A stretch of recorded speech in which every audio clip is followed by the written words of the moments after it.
अस्सलामुअलैकुम वरहमतुल्लाहि वबरकातुह। आग है, औलाद इब्राहिम है, नमरूद है, क्या किसी को फिर किसी का इम्तिहान मकसूद है। आप हजरात अच्छी तरह बाखबर हैं कि इस वक्त मुल्क की सेंट्रल हुकूमत और दीगर सूबाई हुकूमतें जो फिरका परस्तों के तसल्लुत में हैं,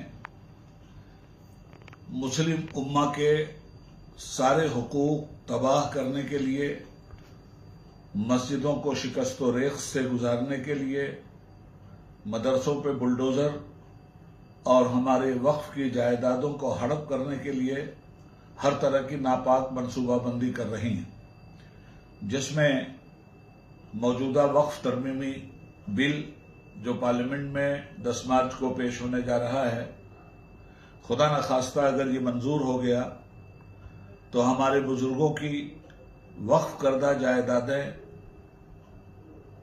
फिरका परस्तों के हाथों खुर्द बुर्द होकर रह जाएंगी। ऐसे हालात में मुस्लिम पर्सनल्लाह के तहफ़्फ़ुज़ के लिए जिस तरह शाह बानो केस में मिल्लत इस्लामिया ने एक मुजाहिदाना किरदार अदा किया था, आज उससे ज़्यादा बड़ा ख़तरा हमारे दीनी शाआयर पर मंडरा रहा है।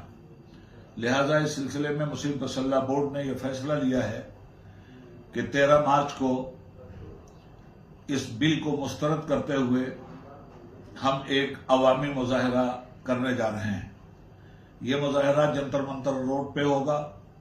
आप तमामी लोगों से गुजारिश है कि इसमें ज़्यादा से ज़्यादा शिरकत करके अपने दीनी और मिली हमीयत का सबूत दें, और इसके बाद जो भी तरीक़ेकार जमहूरियत और कानून की रोशनी में हमें सुझाई देगा, उस पर पूरी ताकत के साथ मुस्लिम पर्सनल्लाह बोर्ड अमल करेगा और आप तमामी हजरात के ताउन से जद्दोजहद को जारी रखेगा।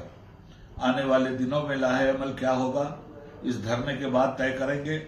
अलबत्ता इसमें आप हजरात की शिरकत बहुत ज़रूरी है ताकि हम अपने दीनी आसार को और शायर इस्लामिया की हिफाजत को अंजाम दे सकें।